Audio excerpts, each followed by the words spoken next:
हाय मेरे प्यारे बच्चों, मैं Lalit academy YouTube channel Sammy sir. हम सामाजिक विज्ञान का और कुछ क्वेश्चन लाए हैं। इससे पहले हम दो वीडियो में आपको सामाजिक विज्ञान इम्पोर्टेंट क्वेश्चन बहुविकल्पीय प्रश्न आपको बता दिए हैं। तो हम और क्वेश्चन लाए हैं। चलिए देखिए क्वेश्चन की ओर। कह रहे हैं चावल किस प्रकार की जलवायु का पौधा है। कह रहे हैं चावल किस प्रकार की जलवायु का पौधा है। तो हम कहेंगे पहला ऑप्शन ए है उष्ण, बी नंबर ऑप्शन है शीतोष्ण, सी नंबर ऑप्शन है उष्ण आर्द्र और डी नंबर ऑप्शन है उष्ण शुष्क। तो हम ये जो हमारा पहले का ऑप्शन हमारा रहेगा वो रहेगा उष्ण आर्द्र, मतलब सी नंबर ऑप्शन सही रहेगा। दूसरा क्वेश्चन हमारा है ज्यूसेपे मेस्सिनी द्वारा, कह रहे हैं ज्यूसेपे मेस्सिनी द्वारा स्थापित गुप्त संगठन था। पहला हमारा ऑप्शन दे रहे हैं यंग इटली, दूसरा ऑप्शन है यंग फ्रांस, तीसरा ऑप्शन है यंग प्रसा, चौथा ऑप्शन है यंग जर्मनी। तो हमारा जो इसमें का राइट आंसर रहेगा वो पहला विकल्प रहेगा हमारा यंग इटली। तीसरा क्वेश्चन हमारा है हिंद स्वराज पुस्तक है। ये बार बार बता रहे हैं आपको, ये क्वेश्चन बहुत ही मोस्ट इंपॉर्टेंट क्वेश्चन आपके लिए रहेगा क्योंकि ये पेपर में अधिकतर पूछा जाता है। कौन सा? हिंद स्वराज पुस्तक है।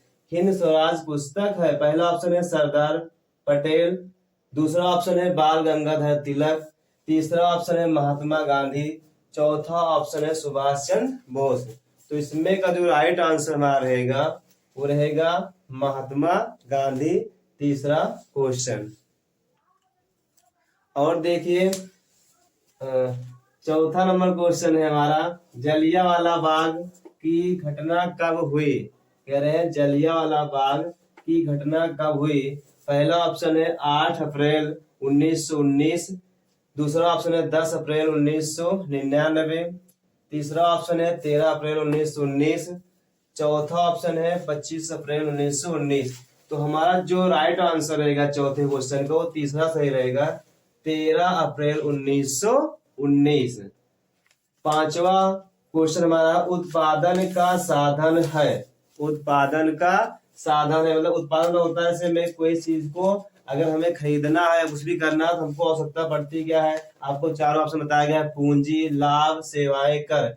तो हम किस चीज को अगर हमें खरीदना है या उत्पादन करना है तो हमको पूंजी की आवश्यकता पड़ती है।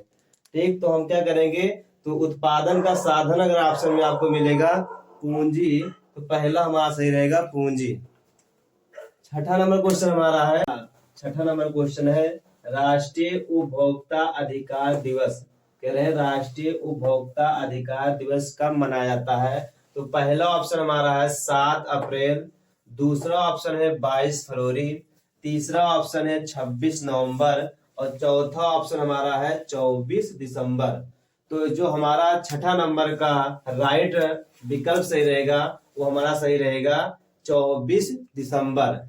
क्यों? क्योंकि 7 अप्रैल को विश्व स्वास्थ्य दिवस मनाया जाता है और 22 फरवरी को विश्व चिंतन दिवस मनाया जाता है और 26 नवंबर को दुग्ध दिवस मनाया जाता है। और आज आपको पता भी होगा 8 मार्च है और 8 मार्च को आपको पता भी होगा कौन सा दिवस मनाया जाता है, तो अंतरराष्ट्रीय महिला दिवस। तो पेपर में इसको भी पूछा जा सकता है कि 8 मार्च को कौन सा दिवस मनाया जाता है। तो आपको राइट आंसर बताना है मतलब कि 8 मार्च को अंतरराष्ट्रीय महिला दिवस। चलिए 7वां नंबर क्वेश्चन देखिए द्वितीयक क्षेत्रक को अन्य किस नाम से जाना जाता है। कह रहे हैं द्वितीयक क्षेत्रक को अन्य किस नाम से जाना जाता है। पहला ऑप्शन दे रहे हैं प्राथमिक क्षेत्रक, दूसरा ऑप्शन है हमारा खनन क्षेत्रक, तीसरा ऑप्शन हमारा औद्योगिक क्षेत्रक, चौथा ऑप्शन हमारा है कृषि क्षेत्रक। तो जो हमारा 7वें नंबर का राइट आंसर रहेगा वो तीसरा नंबर रहेगा औद्योगिक क्षेत्रक। आई होप आपको हमारा वीडियो समझ में आया होगा। हम चलते हैं और क्वेश्चन की ओर आपके। चलिए हम 8वें क्वेश्चन पे चलते हैं। इससे पहले हम 7 क्वेश्चन आपको बता दिए थे। 8वां क्वेश्चन हमारा है जीडीपी का तात्पर्य है। कह रहे हैं जीडीपी का तात्पर्य है, इसका फुल फॉर्म होता है ग्रास डोमेस्टिक और प्रोडक्ट होता है। तो इसको हम ये भी कह सकते हैं कि यानी सकल घरेलू उत्पाद क्या होता है, यानी सकल घरेलू उत्पाद।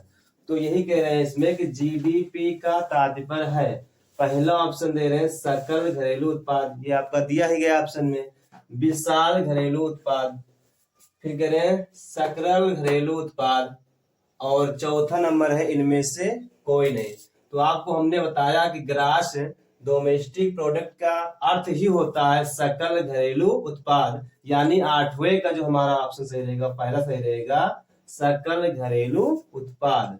9 नंबर क्वेश्चन हमारा है सार्वजनिक और निजी क्षेत्रक आधार पर विभाजित है।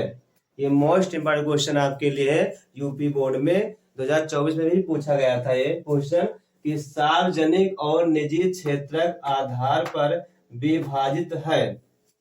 पहला ऑप्शन है रोजगार की शर्तें, दूसरा ऑप्शन है आर्थिक गतिविधि के स्वभाव, तीसरा ऑप्शन है उद्यमों के स्वामित्व, चौथा ऑप्शन है उद्यम में नियोजित श्रमिकों की संख्या।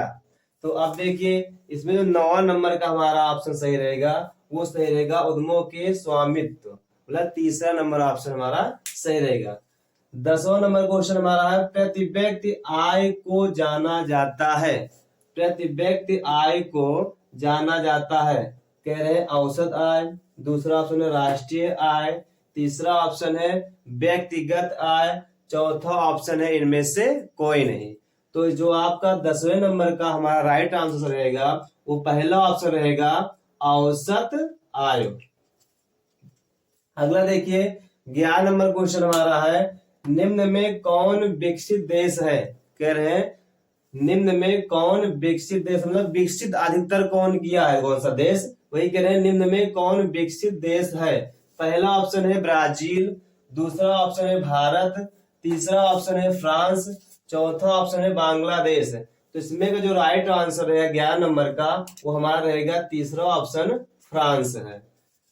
12 नंबर क्वेश्चन हमारा है भारत में मताधिकार की आयु है, जो मतदान करने वाले होते हैं वो कब से मतदान शुरू करते हैं उसी को पूछ रहे हैं। भारत में मताधिकार की आयु है, कह रहे हैं पहला ऑप्शन 21 वर्ष, दूसरा ऑप्शन है 20 वर्ष, तीसरा ऑप्शन है 25 वर्ष, चौथा ऑप्शन है 18 वर्ष। तो हमारा 12 नंबर का जो हमारा राइट आंसर रहेगा वो रहेगा 18 वर्ष, मतलब चौथा ऑप्शन।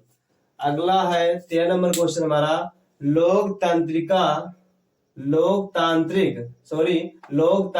सरकार में, लोकतांत्रिक सरकार में सभी नागरिक हैं।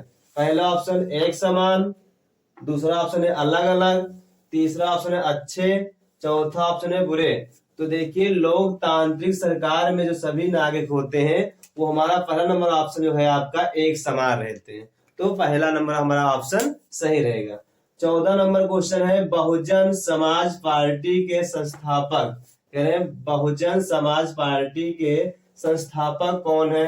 पहला ऑप्शन है काशीराम, दूसरा ऑप्शन है अंबेडकर, तीसरा ऑप्शन है ज्योतिबा फूले, चौथा ऑप्शन है इनमें से कोई नहीं। तो हमारे जो बहुजन समाज पार्टी के संस्थापक हैं वो पहला नंबर ऑप्शन है काशी राम, और इसकी जो मतलब ये स्थापना हुई थी वो 14 अप्रैल 1984 में हुई थी। किसकी स्थापना, बहुजन समाज पार्टी की स्थापना हो जाएगी 14 अप्रैल 1984 को हुई थी, और इसके संस्थापक कौन है तो काशी राम है। 15 नंबर क्वेश्चन हमारा है भारत में औरतों के लिए आरक्षण की व्यवस्था है, कह रहे हैं भारत में औरतों के लिए आरक्षण की व्यवस्था है, कह रहे हैं लोकसभा, दूसरा ऑप्शन है विधानसभा, तीसरा ऑप्शन है मंत्रिमंडल, चौथा ऑप्शन है पंचायती राज की संस्थाएं। तो जो हमारा राइट आंसर 15 नंबर का रहेगा वो चौथा ऑप्शन रहेगा पंचायती राज की संस्थाएं। देखिए लोकसभा में जो हमारे होते हैं वो सांसद होते हैं, और विधानसभा में विधायकी होती है, मंत्रिमंडल जो होता है मंत्री लोग होते हैं, और पंचायती राज की संस्थाएं होती है इसमें क्या होते हैं प्रधान लोग, और इनकी जो आयुकाल होती है वो कितनी होती है, 5 वर्ष बाद इनकी बदलती रहती है। तो आई होप आपको हमारा ये वीडियो आपको समझ में आया होगा और हम अच्छे से आपको प्रिपेयर भी कराए होंगे क्वेश्चनों को। और हमारा ये क्वेश्चन आपको यूपी बोर्ड में इंपॉर्टेंट क्वेश्चन भी है, इसमें का मिलने का फुल चांस रहेगा जितने वीडियो हम आपको सामाजिक विज्ञान क्लास 10th की पढ़ाए हैं। तो हमारा यूट्यूब चैनल को सब्सक्राइब तथा ज्यादा से ज्यादा बच्चों के पास शेयर करें। जय हिंद, जय भारत।